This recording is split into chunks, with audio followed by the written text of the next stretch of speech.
On the 2nd of May 1982, the ARA Belgrano was sunk, only the second victim of a submarine attack since World War II, the first being the Indian frigate INS Kokuri, which was sunk by the Pakistani submarine PNS Hangar on the 7th of December 1971. The sinking of the Belgrano is probably the most controversial episode of the Falklands War, and in this short presentation I shall tell you something about it. The Belgrano was originally the USS Phoenix. It was laid down on the 15th of April 1935 by the York Shipbuilding Corporation of Camden, New Jersey, and it was launched on the 13th of March 1938. On the 7th of December 1941, it was at Pearl Harbor, and this photograph shows it sailing by the West Virginia and Arizona on that day. During the Second World War, it provided convoy and ground operations support, as well as being in intensive action during the Battle of Leyte Gulf. The ship was decommissioned on the 3rd of July 1946 and remained at Philadelphia until sold to Argentina on the 9th of April 1951.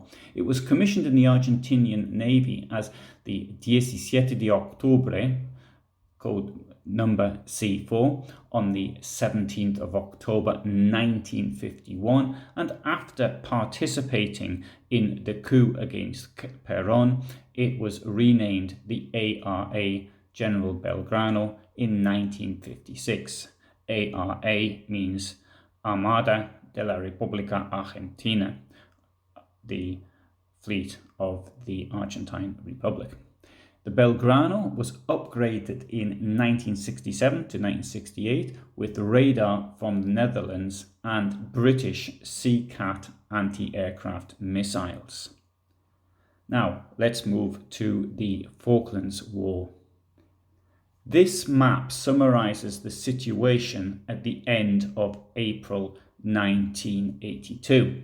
You can see that the British fleet lies to the northeast of the Falkland Islands and is threatened by an attack from the northwest.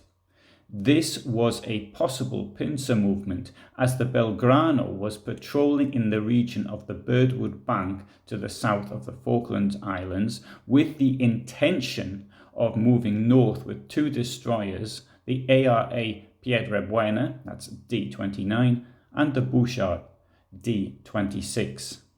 Collectively, this was Task Group 79.3.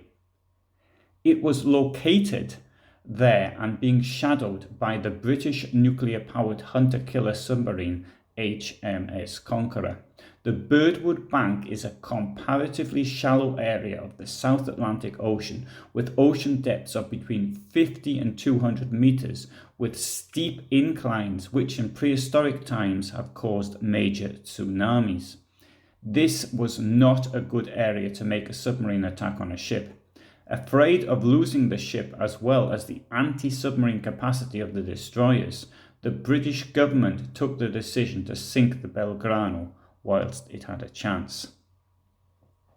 One of the common complaints made after the war by people whose lives were not threatened by it was that this was an attack outside of the maritime exclusion zone that the United Kingdom had declared, whereas the attack took place at 55 degrees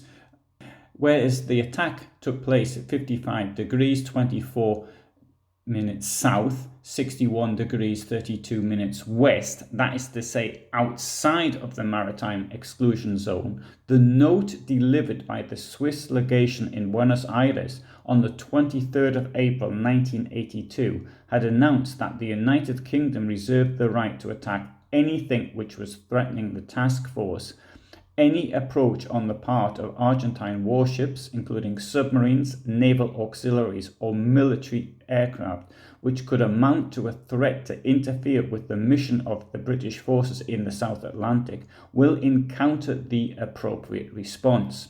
All Argentine aircraft, including civil aircraft engaged in surveillance of these British forces, will be regarded as hostile and are liable to be dealt with accordingly. At 15:57, Conqueror fired 3 21-inch Mark 8 Model 4 conventional non-guided torpedoes with a 363 kilogram Torpex warhead, 2 of which hit the General Belgrano. Unfortunately, this knocked out the electrical system, meaning that the ship could not call for help, and no assistance was offered by the accompanying destroyers at all. 20 minutes later, the ship was abandoned. 323 Argentinian sailors were killed. Many of these fatalities occurred from the force of the second explosion, which hit near the recreational facility, whereas there was also a great deal of deaths of Argentinian sailors from exposure as they drifted in the cold of the South Atlantic winter.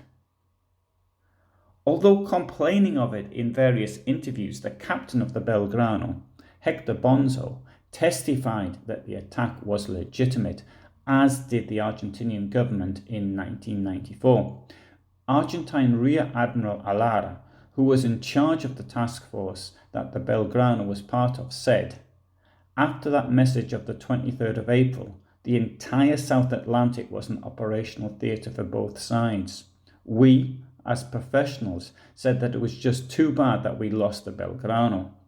Admiral Enrique Molina Pico, head of the Argentine Navy in the 1990s, wrote in a letter to the Argentinian newspaper La Nación, published on the 2nd of May in 2005, that the Belgrano was part of an operation that posed a real threat to the British task force, that it was holding off for tactical reasons, and that being outside of the exclusion zone was unimportant as it was a warship on a tactical mission. This is the same opinion as that held by his British opposite number during the war, Sandy Woodward. Had the Belgrano not been sunk, and had it succeeded in its mission, then thousands of lives could potentially have been lost. To sink it was the only course possible.